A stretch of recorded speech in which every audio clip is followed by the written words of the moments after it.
ஓம் சாய்ராம். சகலம் சாய்பாபா நேயர்களுக்கு என்னுடைய அன்பான வணக்கங்கள். உங்களுக்கு யாராவது தீங்கு நினைக்கிறாங்களா? நீங்கள் கெட்டு போகணும் அப்படின்னு நினைக்கிறாங்களா? நீங்கள் நல்லாவே இருக்கக்கூடாது அப்படின்னு நினைக்கிறாங்களா? அப்போ இன்றைக்கி வீடியோ உங்களுக்கு கண்டிப்பாக ஒரு பயங்கரமான மோட்டிவேஷனாக இருக்கும். இது வரைக்கும் நம்ம பார்க்காத டாப்பிக்கில் பார்க்க இருக்கிறோம். தீயசக்தி வெர்சஸ் தெய்வசக்தி. ஏன் நம்ம வீட்டில் தெய்வசக்தியை தக்க வச்சுக்கணும் அப்படிங்கிற மாதிரி வீடியோவை லைக் பண்ணிவிட்டு சேனலை சப்ஸ்கிரைப் பண்ணிக்கோங்க. இன்றைக்கி வீடியோவில் பாபா இப்படி கூட சம்பவம் பண்ணுவாரான்னு தோணும். ஸோ சீக்கிரமாக நம்ம வீடியோக்குள்ளே போயிடலாம். வணக்கம், இது சகலமும் சாய்பாபா.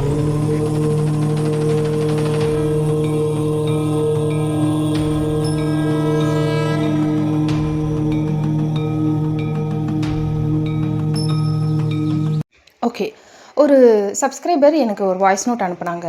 நானும் ட்ரை பண்ணி பார்த்தேன். அவங்க அளவுக்கு பளிச்சுன்னு என்னால் எல்லா பாயிண்ட்ஸையும் சொல்ல முடியலை. அதனால் அவங்க வாய்ஸ் நோட்டையே வைக்கிறேன்.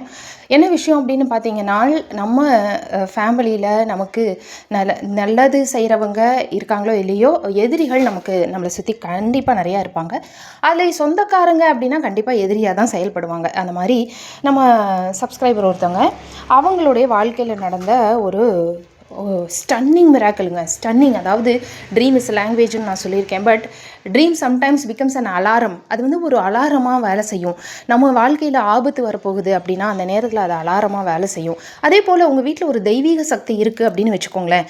தெய்வீக சக்தி இருக்கிற இடத்துல பில்லி சூனியம், ஜோஷியம், வசியம் எதுக்குமே அந்த இடத்துல வேலையே கிடையாது. அது எதுவுமே உங்கள் வீட்டுக்குள்ளே நுழையாதுங்க.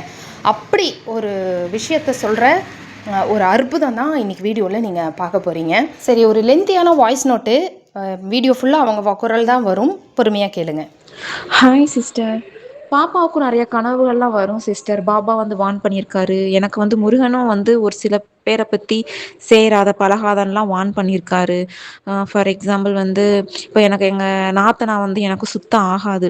எல்லா வீட்லேயும் மாமியார் நாத்தனா பிரச்சனை வந்து இருக்கும். அது ஏதாவது ஒரு சின்ன சின்ன விஷயமா தான் இருக்குமே தவிர, எங்கள் வீட்டில் இருக்கிறவங்க வந்து ஒரு பெரிய பாய்சனே சொல்லலாம். அது மோசமானவங்க, அவ்வளோ மோசமானவங்க. அவங்களாம் இந்த உலகத்தில் வந்து பிறக்கிறதுக்கு தகுதியே இல்லாதவங்கன்னா பார்த்துக்கோங்களேன். அவங்களையே வந்து முருகனே வந்து நீ அவளை நம்பாத, நீ நடுத்தருவில் தான் நிற்பன்றதை வந்து அவரே வந்து வார்ன் பண்ணிட்டு போயிருக்காருன்னா பார்த்துக்கோங்களேன். அப்போ அவங்க எந்த அளவுக்கு ஒரு மோசமானவங்களா இருப்பாங்கன்ட்டு. 1.5 வருஷத்துக்கு முன்னாடி ஒரு கனவு வருது சிஸ்டர். அதாவது எக்ஸாம் ஹாலிடேஸில் நானும் 2 பொண்ணுங்களும் வீட்டில் இருக்கோமா. எங்கள் நாத்தனா வர்றாங்க. அவங்க வந்து கோயம்புத்தூர். அவங்க வந்து வாங்க கோயம்புத்தூருக்கு வரவே மாட்டீங்க, வாங்க கூட்டு போகிறேன் அப்படின்றாங்க. நாங்கள் சொல்கிறோம் இல்லை நாங்கள் வரலை, ஹஸ்பண்ட் வந்து வேலைக்கு போயிருக்காங்க, அப்படியே வந்தால் நாங்கள் அவர்கிட்ட சொல்லிட்டு வரோம் அப்படின்னு சொல்லும்போது, இல்லை அவங்ககிட்ட நான் சொல்லிக்கிறேன், நீங்கள் கிளம்பி வாங்கன்னு எங்களை பிரெயின் வாஷ் பண்ணி கூட்டு போகிறாங்களாம். கோயம்புத்தூர் வர்றதுக்கு முன்னாடி இடையில ஏதோ ஒரு ஊரில் டீ சாப்பிட்லான்னு சொல்லி இறக்கி எங்களை விட்டுட்டு அவங்க போயிடுறாங்க. நாங்கள் வெயிட் பண்ணுறோம், எங்கடா போனவங்களை ஆளை காணுமே அப்படின்ட்டு ஃபோன் பண்ணி பார்க்குறோம். ஃபோனே அட்டன் பண்ண மாட்டேன்றாங்க. நைட் ஆயிடுச்சு, நைட்டு 6 மணி, சாயந்தரம் 6 மணி, அப்புறம் நைட்டு 7 மணி 8 மணி ஆகுது, போனவங்களும் ஆளே காணோம். அப்போ தான் நான் ரியலைஸ் பண்ணுறேன், ஆகா நம்மளை வந்து கூட்டு வந்துட்டு இப்படி நடுத்தெருவில் இறக்கி விட்டு போயிருக்காங்க அப்படின்ட்டு நான் ஃபீல் பண்ணுறேன். ஃபீல் பண்ணிட்டு இருக்கும்போது அந்த சைடு எங்கள் நாத்தனா வீட்டுக்கார்ட்ட வந்து பேசுகிறாங்களாம். இந்த மாதிரி அவளை நைஸாக கூட்டு வந்தேன், பிள்ளைகளோட கழட்டி விட்டுட்டு வந்துட்டேன், எங்கிட்டும் போய் தொலையுதுக அப்படின்னு சொல்லி அவங்க நாத்தனா வீட்டுக்கார்ட்ட சொல்லி நாத்தனா வந்து பேசி சந்தோஷப்பட்டுட்டு இருக்காங்களாம். நான் இந்த சைடு வந்து என்ன பண்ணுறேன்னா, ஒரு ஒரு கூலி வேலைக்கு போயிட்டு வந்த ஒரு 2-3 பொம்பளைங்க வந்து நிற்கிறாங்க, லேடிஸ் வந்து நிற்கிறாங்க. அவங்கக்கிட்ட நடந்த விஷயத்தை வந்து சொல்கிறேன். இந்த மாதிரி நாத்தனா கூட்டு வந்து எங்களை இறக்கி விட்டுட்டு போயிட்டாங்க. எங்கிட்ட தேனிக்கு நாங்கள் வந்து நாங்கள் எங்கிட்டு போகணும் செய்யணும் தெரியல, எங்கள் பஸ்ஸை மட்டும் ஏற்றி விடுங்கன்னு சொல்லும்போது அவங்க என்ன சொல்கிறாங்கன்னா, இப்போ ஒரு மினி பஸ் வரும், நாங்களும் அதில் போவோம், நீ ஏறி வா, நாங்கள் பாதியில் இறங்கிடுவோம்ப்பா, நாங்கள் உங்களை ஒரு டிரைவர்ட்டையும் கண்டக்டர்ட்டையும் நாங்கள் சொல்லி உங்களை இறக்கி விட சொல்கிறோம், அங்கே நீங்கள் பஸ் ஸ்டாண்டுக்கு போங்க, தேனி பஸ் இருக்கும் அப்படின்றாங்க. அதே மாதிரி மினி பஸ் வருது, ஏறுறோம். அந்த வேலை செஞ்ச ஆள்கள் வந்து இறங்கிடுறாங்க. மினி பஸ் டிரைவர்ட்டையும் கண்டக்டர்ட்டையும் சொல்கிறாங்க. அவங்க போய் எங்களை பஸ் ஸ்டாண்டில் போய் இறக்கி விட்றாங்க. கரெக்டாக அங்கே ஒரே ஒரு தேனி பஸ் மட்டும் நிற்கிது. அப்போது அந்த பஸ் டிரைவர் கண்டக்டர் என்ன சொல்கிறாங்கன்னா, அம்மா அந்த ஒரே ஒரு பஸ்ஸு தான் இருக்குது, தேனி பஸ்ஸு, இதை நீ மிஸ் பண்ணிட்டேன்னா உனக்கு விடிய விடிய பஸ்ஸில் நீ 2 குழந்தைகளை வச்சு நீங்கள் தான் தனியாக இருக்கணும்னு சொல்லிட்டு சொல்கிறாங்க. சரின்ட்டு நான் பஸ்ஸில் பார்த்தா யாருமே இல்லை சிஸ்டர். தேனி பஸ்ஸில் நான் வந்து 2 குழந்தைகளை வந்து கூப்பிட்டு டிரைவர் சீட்டுக்கு பின்னாடி கரெக்டாக அந்த ட்ரிபிள் சீட் இருக்கும் பார்த்தீங்களா, அதில் உட்காந்துக்கிறேன். உட்காரவும் அப்போ டிரைவர்கிட்ட கேட்குறேன், பஸ் எடுத்துருவீங்களா சார், ஒரு 10 நிமிஷத்தை எடுத்துருவோமா, அந்த டீ குடிக்க போகிற நாங்கள் வந்து ஒரு 10 நிமிஷத்தை நாங்கள் எடுத்துருவோமா அப்படின்னு சொல்லி சொல்கிறாங்க. அந்த டயத்தில் 2 பொண்ணுங்களும் அழுகுறாங்க, அம்மா எனக்கு பசிக்குதுமா அப்படின்னு அழுகும்போது எனக்கு அந்த பஸ்ஸை விட்டு இறங்கி வர பயமாக இருக்குது. ஐயோ இறங்கிட்டோம்னா பஸ் எடுத்துகிட்டு போயிடுவாங்களோ என்னமோ, அதனால நம்ம இறங்க வேணான்ட்டு கையில் இருக்கிற ஒரு சில ஸ்நாக்ஸை மட்டும் பிள்ளைகளுக்கு கொடுத்து பசியாற்றிக்கிட்டேன். இது சாப்பிடுங்கடா, நம்ம இப்படி ஊருக்கு போயிடுவோம், அங்கே போய் சாப்பிட்டுக்கலாம் அப்படின்ட்டு பஸ்ஸை விட்டு இறங்காமல் அழுதுகிட்டே வந்து நான் உட்காந்துருக்கேன். அப்போ தற்செயலாக பார்த்தா அந்த பஸ் ஸ்டாண்டில் டீ கடை மாதிரி இருக்குது. அங்கே வந்து எங்கள் அண்ணா நிற்கிறான். எங்கள் அண்ணா பேர் வந்து சரவணகுமார். நான் பஸ்ஸில் நின்றுக்கிட்டு எங்கள் அண்ணனை பார்த்துக்கிட்டு சரவணா சரவணா சரவணான்னு கத்துறேன். எங்கள் அண்ணன் பார்த்துட்டான். இவங்க இப்படி இங்கே வந்திருக்காங்க அப்படின்ட்டு வேகமாக எங்களை பார்த்து பஸ்ஸில் ஏறி வரான். ஏறி வரையில் நீ எப்படி இங்கே வந்த, இந்நேரம் இங்கே என்ன பண்ணுறேன்னு கேட்க, நான் நடந்த விவரத்தை எல்லாத்தையுமே சொல்கிறேன். என்னை கூட்டு வந்து இறக்கி விட்டு நடு ரோட்டில் இறக்கி விட்டுட்டு அவங்க போயிட்டாங்க, இந்த மாதிரி ஒரு சில பேர் பஸ் ஏற்றி விட்டாங்க அப்படின்னு சொல்லவும், அப்போ வந்து சாப்பிட்டீங்களான்னு கேட்கல. இல்லை நாங்கள் என்ன சாப்பிடவும் டிஃபன் ஐட்டம்லாம் வாங்கி கொடுத்துட்டு, அப்போ நான் சொல்கிறேன், நீ போ, நீ நீ போ நீ போனா நான் வந்து தேனிக்கு நான் போய்க்குவேன். அப்போ நீ இல்லை இல்லை அப்படிலாம் நான் உன்னை கை விட்டுருவேனா, அப்பெல்லாம் உன்னை நான் விட மாட்டேன், நான் உன் கூடயே வரேன், உன்னை பத்திரமா நான் இறக்கிட்டு தான் நான் போவேன் அப்படின்னு சொல்லிட்டு என்ன சொல்கிறாங்கன்னா, நீ வந்து நம்பாத, யாரையும் நம்பாத, இது வந்து உனக்கு பெரிய பாடம், இதுக்கப்புறமும் நீ யாரையும் நம்பாத செய்யாத, எவ்வளோக்கு எவ்வளோ நீ சேஃப்டியாக இருக்க முடியுமோ நீ இருந்துக்கோ அப்படின்னு சொல்லி அட்வைஸ்லாம் பண்ணிகிட்டே வரும்போது நாங்கள் அசந்து தூங்கிடுறோம். தேனி வரதான் முழிச்சு பார்க்குறோம் சிஸ்டர், அண்ணனே காணோம், யாரையுமே காணோம். என்னடா அண்ணன் நம்ம கூட வந்தவனை எங்கே போயிட்டான் அப்படின்ட்டு நான் பார்க்குறேன். அதோட முழிப்பு தட்டிடுச்சு, அதான் கனவு. இதான் சிஸ்டர் கனவு. அப்பயே 1.5 வருஷத்துக்கு முன்னாடியேவும் முருகன் வந்து வந்தது, முருகன் தான் அண்ணா ரூபத்தில். அண்ணா பேர் சரவணா. வந்து இந்த மாதிரி இது பண்ணிட்டு போயிட்டார், வான் பண்ணிட்டு போயிட்டார், நம்பாத செய்யாத அப்படின்ட்டு. இதையே நான் அப்போ சொல்கிறேன் அப்படின்னா, இப்போ குரு பயிற்சி வந்து மாறுச்சு பார்த்தீங்களா, அதனால ஹஸ்பண்ட் வந்து ஜாதகத்தில் வந்து ரொம்ப இதாக இருப்பார். அவருக்கு ஜாதகம் பார்க்க ரொம்ப பிடிக்கும். அவர் வந்து என்ன சொல்கிறாருன்னா, குரு பயிற்சி மாதிரி இடம் மாறி இருக்காரு, 2 பாப்பாங்கள ஜாதகத்தை எடுத்துகிட்டு போய் நீ பாரு, பார்த்துட்டு வா, என்ன சொல்கிறாங்கன்னு பார்ப்போம் அப்படின்னவும் எனக்கு போக விருப்பமே கிடையாது சிஸ்டர். இல்லை வேண்டாம், நம்ம பாபாவெல்லாம் கும்பிட்றோம்ல, அவங்களுக்கு மேலே அவங்க சொல்லி பார்த்துட போகிறாங்க, அவங்க என்ன கஷ்டமோ கவலையும் நம்ம பாபா கிட்ட சொல்லுவோம், அவங்க தீர்த்து வைப்பாருனவும், இல்லை இல்லை பரவாயில்ல, எனக்காக நீ போயிட்டு வா, என்னதான் சொல்கிறாங்க நம்ம பார்த்துக்கலாமே அப்படின்னு சொல்லும்போது, சரி அவர் ஆசைக்காக வேணா போயிட்டு வரேன் அப்படின்ட்டு நான் பாபாட்ட வேண்டிட்டு தான் போகிறேன். பாபா எனக்கு வந்து என்னன்னு தெரியல, எனக்கு போக விருப்பம் இல்லை, ஹஸ்பண்ட் வந்து கெஞ்சி கேட்கறதுனால நான் போய் என்னன்னு பார்த்துட்டு வரேன் அப்படின்ட்டு நான் போகிறேன் சிஸ்டர். என்னைக்கு போகிறேன்னா இந்த ஜூன் 2, இந்த வீக் ஜூன் 2ஆம் தேதி செவ்வாய்க்கிழமை, லாஸ்ட் வீக் ஜூன் 2 செவ்வாய்க்கிழமை மார்னிங் ஈவினிங் போகிறேன் சிஸ்டர், பார்த்துட்டு வரலாம் அப்படின்ட்டு. பார்த்துட்டு எல்லாமே நல்லா தான் இருக்குன்னு சொன்னவர். அவரும் ஒரு தாத்தா தான். ஆனால் ஜாதகம் பார்த்த போன இடத்துல இருந்து சிஸ்டர், அந்த தாத்தா வந்து அவருக்கு ஒரு 65 வயசு 65 வயசு கிட்ட இருக்கும். அவர் வந்து என்ன சொல்கிறார், அவர் உட்காந்து சொல்கிறாருன்னா எனக்கு ஒரு பிம்பம் மாதிரி தெரியுது சிஸ்டர். பாபா இங்கிட்டும் அங்கிட்டும் நடக்கிற மாதிரி, பாபா வந்து அவருக்கு பின்னாடி நிற்கிற மாதிரி, அந்த மாதிரியே தோணுச்சு. ஓகே பாபா கூட வந்திருக்கார் போல, நம்ம சேஃப்டிக்காக கூட வந்திருக்கார் போலன்னு எனக்கும் தோணுச்சு. ஆனால் எனக்கு ஏதோ உருவம் நிற்கிற மாதிரி இருந்துச்சு. ஆனால் அது பாபா தான் எனக்கு நல்லா ஃபுல்லாக கிளியராக தெரிஞ்சுச்சு, இருக்காரு. எனக்கு அந்த ஃபீல் தெரிஞ்சுக்கிட்டே இருந்துச்சு, ஓகே இருக்காரு அப்படின்ட்டு. ஜாதகத்தை பார்த்து எல்லாமே நல்லாதாம்மா இருக்குது, பிரச்சனைன்னு சொல்லி முடிச்சுட்டு அந்த தாத்தா சொல்கிறாரு, அம்மா நாத்தனை கட்டத்தை பார்த்தா நாத்தனை சரியில்லாத மாதிரி இருக்குமா அப்படின்னு சொல்லி சொன்னார். ஆமாங்க, நாங்கள் வந்து சரியாக பேசிக்க மாட்டோம், எங்களுக்கு பிடிக்காது, அவங்கெல்லாம் மோசமானவங்க, அதனால் நாங்கள் கொஞ்சம் ஒதுங்கே இருக்கோம் அவங்கக்கிட்ட இருந்து. அவர் என்னன்னு தெரில, ஏதோ சொல்ல வந்தார் சிஸ்டர், மறைச்சிக்கிட்டே இருந்தார்.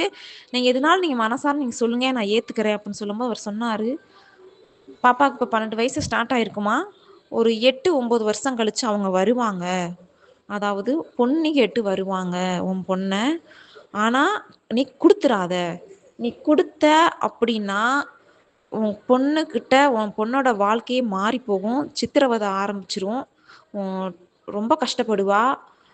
நான் இது ஏன் நான் சொல்கிறேன்னா, பின்னாடி காலத்துக்கு நான் இருப்பேனா இருக்க மாட்டேன்ற தெரியாது, ஒரு வான் மாதிரி நான் உனக்கிட்ட பண்ணுறேன், ஆனால் பார்த்து பத்திரமா இரு. அன்னைக்கு 8 வருஷம் 9 வருஷம் கழிச்சு என்ன நடக்கணுன்றது தெரியாது, நான் உனக்கு வான் பண்ணுறேன். ஆனால் அன்னைக்கு அதை டிசைட் பண்ணுற ஒரு இது வந்து பாப்பா கையில் தான் இருக்குது. பாப்பாவுக்கு அன்னைக்கு 20 வயசு 21 வயசு ஆகும். அன்னைக்கு அவள் தான் டிசைட் பண்ணுவா. என்னதான் இருந்தாலும் ஒரு பிடிவாதமாக நீ எப்படியாவது அந்த குழந்தைய அந்த பக்கம் அனுப்பி விட்டுறாத, எவ்வளோ போராட முடியுமோ நீ போராடு, நான் ஒரு வான் மாதிரி நான் பண்ணுறேன் அப்படின்னு சொன்னார் சிஸ்டர். சொல்லவும் அப்புறம் இன்னொரு என்ன சொன்னார்னா, உங்ககிட்ட என்னென்ன வாங்க முடியுமோ, என்னென்ன பிடுங்க முடியுமோ, உங்கள்கிட்ட இருக்க சொத்தை கூட எல்லாத்தையும் எழுதி மாற்றிட்டு உங்களை வீட்டை விட்டு வெளியே துரத்தி சித்திரவதை பண்ணுவாங்க, அந்த அளவுக்கு நடக்குமா, பிள்ளையும் போனாலும் அங்கே நல்லா இருக்காது, ரொம்ப கஷ்டப்படும், உஷாராக இருந்துக்கும்னு சொன்னார் சிஸ்டர். இது சொன்னதுக்கப்புறம் எனக்கு மனசே தாங்கலை. ஏன்னா அந்த சொன்னதுக்கப்புறம் தான் அந்த 1½ வருஷத்துக்கு முன்னாடி நடந்த முருகன் வான் பண்ண கனவே வந்துச்சு, ஞாபகம் வந்துச்சு. ஆஹா, நமக்கு முருகனும் வந்து நமக்கு ஞாபகப்படுத்தினாரே, அவளை நடுத்தெருவில் வந்து நிப்பாட்டியோட நீ பார்த்து பத்திரமா இருன்னு சொல்லியிருக்காரே அப்படின்ட்டு அன்னைக்கு ஃபுல்லாக கவலையாகவே இருந்துச்சு சிஸ்டர். பாப்பா வந்து என் ஃபேஸை வச்சே கண்டுபிடிச்சிட்டா. அம்மா என்னம்மா கவலையாக இருக்கீங்க, என்னாச்சுன்னவும், ஒன்றும் இல்லடா அந்த மாதிரி சும்மா பார்க்க போனேன், அப்பா வீட்டு சைடு கொஞ்சம் சரியில்லைன்னு சொன்னாங்க, சேஃப்டியாக இருக்க சொன்னாங்கடா, அவ்வளோதான்டா, வேறு எது இல்லைனவும். பாப்பா என்ன சொன்னா, நமக்கு பாபா இருக்காருமா, நம்மளை நல்லா பார்த்துக்குவாரு, அவரை நம்ம நல்லா சேஃப்டியாக வச்சுக்குவாரம்மா, நீ கவலைப்படாதம்மா அப்படின்னு சொல்லி சொல்கிறா சிஸ்டர். சொன்னதுக்கப்புறம் அன்றைக்கி நைட்டு எனக்கு ரொம்ப மனசு ரொம்ப கஷ்டமாகவே இருந்தது. நான் அப்புறம் நைட்டு ஒரு 10 மணி போல் பாத்திரத்தை விளக்கிட்டே நான் பாபா கிட்ட பேசுகிறேன். பூஜை ரூம் கூட நான் பாபா கிட்ட வரலை, கிச்சனில் பாத்திரம் விளக்கிட்டு அவர்கிட்ட சொன்னேன், பாபா இன்னைக்கு என்ன நடந்துச்சு ஏது நடந்துச்சுன்னு நீங்களும் கூட இருந்தீங்க, கேட்டீங்க. அது அந்த வான் பண்ணது அவரா சொன்னாரா, நீங்கள் சொல்ல வச்சிங்களான்றது எனக்கு தெரியலை. ஆனால் இந்த 8 வருஷம் அடுத்த 9 வருஷம் என்ன வேணால் நடக்கலாம், நான் இருக்கலாம் இல்லாமல் கூட போகலாம். இந்த செகண்ட்ல இருந்து உங்க பேத்திக 2 பேர் லைஃபையும் நான் உங்ககிட்ட ஒப்படைச்சிட்டேன். பிள்ளைகள் லைஃபு அது எல்லாமே நான் உங்ககிட்ட உங்க கால்ல நான் சமர்ப்பணம் பண்ணிட்டு, நான் இந்த செகண்ட்ல இருந்து நான் பிள்ளைகள உங்க பேத்தியா நான் உங்ககிட்ட ஒப்படைச்சிட்டேன், நீங்க பார்த்துக்கோங்க அப்படின்னு சொல்லிட்டு நைட்டு படுத்துட்டேன் சிஸ்டர். அவர்கிட்ட பேசிக்கிட்டு மனசார பேசிட்டு படுத்து தூங்கிட்டேன் சிஸ்டர். மறுநாள் வெனஸ்டே ஜூன் 3 சிஸ்டர். காலையில் பாப்பாவை தூங்கி பாப்பாவை நான் எழுப்பிடுறேன், எந்திரிங்கடா அப்படின்னும் பெரிய பாப்பா சொல்கிறா, அம்மா அம்மா நைட்டு வந்து எனக்கு ஒரு கனவு வந்துச்சுமா அப்படின்னு சொல்லி சொல்கிறா சிஸ்டர். இந்த லாஸ்ட் வீக் போன வாரம் நடந்தது. என்னடா அப்படின்னா, அம்மா நான் காலேஜ் படிக்கிறேன், நான் வந்து பெரிய பொண்ணாக இருக்கேம்மா, அவ்வளோ அழகாக இருக்கேன், எனக்கு முடியெல்லாம் லாங்காக இருக்குமா. அப்போ வந்து பாப்பா வந்து நாத்தனா அத்தன் கூட சொல்ல மாட்டா சிஸ்டர், அவளுக்கு சுத்தம் பிடிக்காது, அந்த கூட்டத்தையே பிடிக்காது. அவள் சொல்கிறா, டேடியோட அக்கா வந்தாங்கம்மா, ஃபோனில் வந்து என்கிட்ட அப்படி பேசுகிறாங்க, நீ வந்து அழகா இருக்கடா, தனுஸ்ரீ பாப்பா பேர் தனுஸ்ரீ, நீ அவ்வளோ அழகா இருக்க, நீ பிரில்லியண்டான பொண்ணு அப்படி அப்படின்ட்டு வழி ஃபோன் பண்ணி பேசுகிறாங்களாம். பேசவும் பாப்பா வந்து ஃபோனை கட் பண்ணிகிட்டே இருக்காங்களாம். பாப்பா வந்து என்ன எப்போ பார்த்தாலும் ஃபோன் பண்ணி என்கிட்ட இப்படி பேசுகிறீங்க, தொந்தரவு பண்ணுறீங்க, படிக்க விட மாட்டீங்களா, செய்ய மாட்டீங்களான்னு கட் பண்ணுறாலாம். பாப்பாவுக்கும் சுத்தம் அவங்களுக்கு பிடிக்கவே இல்லையா சிஸ்டர். அதுக்கப்புறம் ஒரு 2-3 நாள் கழிச்சு நேராக வீட்டுக்கு வந்துடுறாங்களாம், நாத்தனா பொண்ணும் வீட்டுக்கு வர்றாங்களாம். வீட்டுக்கு வந்தவங்க என்ன பண்ணுறாங்கன்னா, என்கிட்ட வந்து என்ன கேட்குறாங்க, பாப்பா எங்கன்னு கேட்குறாங்களாம். பாப்பா வந்து ரூமில் வந்து செமஸ்டர் எக்ஸாம் வருது படிச்சுக்கிட்டு இருக்கா அப்படின்னு நான் சொல்கிறேன்னா, பாப்பாவை நான் பார்க்கணும் அப்படின்றாங்களாம். இல்லை ரூமில் இருக்கான்னு சொல்லவும், நானே போய் பார்த்துக்கிறேன் அப்படின்ட்டு போகிறவங்க பாப்பா கிட்ட நைஸாக பேச்சு கொடுக்குறாங்களாம். எப்பட்றா இருக்க தங்கம், நல்லா இருக்கியா, நல்லா படிக்கிறியா, நீ உனக்கு நான் அத்தை சப்போர்ட்டாக இருக்கேன், என்னன்னாலும் நீ சொல்லு, நான் ரெடி பண்ணி தரேன் அப்படி இப்படின்ட்டு அப்படி பேசுகிறாங்களாம் சிஸ்டர். பேசவும் தனுஸ்ரீ வந்து சில்லு சில்லுன்னு விழுகிறாளாம். ஏன் நீங்கள் இப்படி பண்ணுறீங்க, எனக்கு உங்களை பிடிக்கவே பிடிக்காது, நீங்கள் ஏன் இப்படி வர்றீங்க, வெளியே போங்க, நீங்கள் எதுக்காக வரீங்கன்னு எங்களுக்கு தெரியும் அப்படின்னு சொல்லி பாப்பா அப்படி திட்டுறாளாம். திட்டிகிட்டு இருக்கையில் எங்கள் நாத்தனை என்ன பண்ணுறாங்கன்னா, வசியம் பண்ண மையை எடுத்து பாப்பாவோட கையில் வந்து அப்பி விட்றாங்களாம் சிஸ்டர். அதை பாப்பா பார்த்துட்டு, நீ இது என்ன பண்ணுறீங்க அப்படின்னு கேட்குற, இல்லை நான் வரையில் பாத்திரத்தை விளக்கிட்டு இருந்தேன், அந்த மையை எங்கிட்ட ஒட்டி இருந்திருக்கும், அது தெரியாமல் பட்டுருச்சு போல அப்படின்ட்டு நைஸாக தேய்ச்சி விட்றாங்களாம். அடுத்த செகண்டு வீட்டு வாசல்ல இருந்து ஒரு தாத்தா உள்ள வர்றாராம் சிஸ்டர். அழுக்கு ட்ரெஸ்ஸோட இருக்காராம். பாப்பா அழகா எக்ஸ்பிளைன் பண்றா, அம்மா ஒரு தாத்தா நம்ம வீட்டுக்குள்ள வந்துட்டாருமா, ரொம்ப அழுக்கா இருக்காரு, அவரை பார்க்க எப்படிரா இருந்தாரு நான் கேட்குறேன். அவர் வந்து இந்த நம்ம ரஜினி சார் நடிச்ச படம் இருக்குல்ல சிஸ்டர், முத்து, அதில் அப்பா கேரக்டர் ஒருத்தர் வருவார் பார்த்தீங்களா, அழுக்கா கஃப்னி ட்ரெஸ் போட்டுட்டு, அதே மாதிரி உள்ள வர்றாருமா.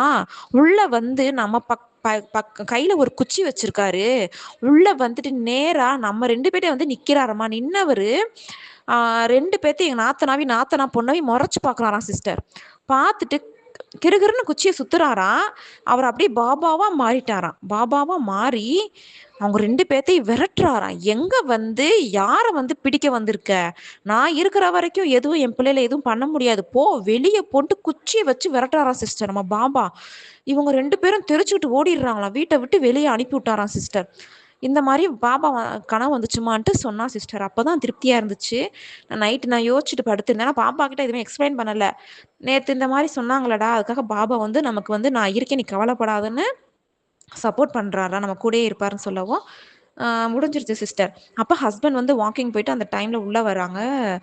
என்ன அம்மா பொண்ணு பேசிகிட்டு இருக்கீங்க அப்படின்னு கேட்குறாரு சிஸ்டர். நல்ல இல்லை பாபா கனவுல வந்தாராம், சேஃப் கார்டன் மாதிரி 2 பேர்த்தையும் வந்து 2 பேர் கூடயே நிற்கிறாராம் அப்படின்னு சொல்லும்போது அவள் ஹஸ்பண்ட் சொல்கிறாரு, ஆமாம் என்னன்னு தெரியல, எனக்கு வந்து முருகன் வந்தார், கை குழந்தையா இருந்தார், கையில் வேலு வச்சுட்டு வீட்டுக்குள்ளே வந்துட்டாரு, அவரும் எனக்கு கனவு முழிப்பு தட்டிருச்சு, அதோட மறைஞ்சிட்டாரு அப்படின்னு சொன்னார். நான் வேற எதுவும் சொன்னாரா முருகன் கேட்டேன். இல்லை எதுவும் சொல்லலை, கையில் வேல் பல மின்னுது, வேலோட உள்ளே வந்தார், கனவு முடிஞ்சிருச்சுப்பா அப்படின்னு சொல்லி சொல்கிறாரு சிஸ்டர். கடவுள் தான் எங்களுக்கு எல்லாமே கை கொடுக்கறது. எனக்கு எனக்கு தெரியும் யார் யார் எப்படிப்பட்டவங்க மோசமானவங்கன்றதையும் காமிச்சு கொடுத்தாரு.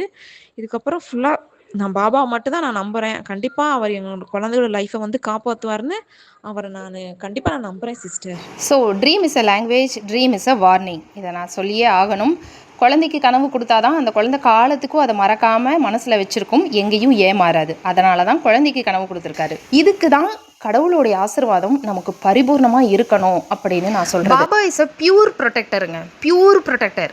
அவர் நம்ம வாழ்க்கையில் இருக்க எல்லளவும் யாராலையும் நமக்கு தீங்கு விளைவிக்கவே முடியாது, கெட்ட எண்ணத்தோட யாராலையும் பழகவே முடியாது. இதுக்காக தான் நம்ம வீட்டில் தெய்வ சக்தி இருக்கணும் அப்படின்னு சொல்கிறது. எதை வேண்டுறீங்களோ இல்லையோ, வீட்டில் தெய்வ சக்தியை என்றைக்குமே தக்க வச்சுக்கோங்க. இந்த தெய்வ சக்தியை தக்க வச்சுக்கணும் அப்படின்னா நீங்கள் சத்சர்தம் படிக்கணும், பூஜை புரஸ்காரங்கள், பாபாவை நம்பணும், அவர்கிட்ட பேசிக்கிட்டே இருக்கணும், நல்லதை நினைக்கணும். நீங்கள் நல்லது நினச்சா உங்களுக்கு கெட்டது நினைக்கிறவங்க யாராக இருந்தாலும் அவங்கள பாபா நம்ம வாழ்க்கையிலேருந்து விலக்கி வச்சிருவாரு. நல்லவங்களை மட்டும்தான் நம்மளை சுற்றி, நல்லவங்க 4 பேர் நம்மளை சுற்றி இருந்தால் போதும். அதுவே தப்பான எண்ணத்தோட நம்ம கூட யாராவது பழகுறாங்க அப்படின்னா, அதில் நீங்கள் பாபா பக்தர்களோட அவங்க தப்பான எண்ணத்தோட பழகுறாங்க அப்படின்னா கண்டிப்பாக டச்சு காட்டவே முடியாதுங்க. தூக்கி வீசிடுவார். முருகனாகட்டும் பாபாவாகட்டும் தூக்கி நம்ம வாழ்க்கையிலேருந்து வெளியே வீசிடுவாங்க. ஒரு விலக்கி வைக்கிறாரு அப்படின்னா அவங்களால நமக்கு எந்த நன்மையும் இல்லைன்னு அர்த்தம். இந்த குடும்பமே அவர் ஆசீர்வதிக்கப்பட்ட குடும்பம் தான் நான் சொல்லுவேன். ஆக மொத்தம் பாபா மேலே பரிபூர்ணமாக நம்பிக்கை வச்சிருக்கிறவங்க கூட அவர் பயணிச்சுட்டு தான் இருக்காரு, அவங்கள காப்பாற்றிக்கிட்டே தான் இருக்காரு. இவங்க சொல்கிற மாதிரி அனுபவம் எல்லாம் எனக்கு நிறைய நடந்திருக்கு. யாரெல்லாம் தப்பான எண்ணத்தோட என் கூட பழகுறாங்களோ அவங்கள எல்லாம் காட்டி கொடுத்துருவாரு பாபா. வீடியோ எப்படி இருந்துச்சுன்னு சொல்லி கமெண்ட் பண்ணுங்க, லைக் பண்ணிட்டு ஷேர் பண்ணுங்க. மீண்டும் நம்ம இன்னொரு வீடியோவில் சந்திக்கலாம். நன்றி, வணக்கம், ஓம் சாய்ராம். ஸ்ரீ சாயியை பணிக, அனைவருக்கும் சாந்தி நிலவட்டும். ஜெய் சாய்ராம்.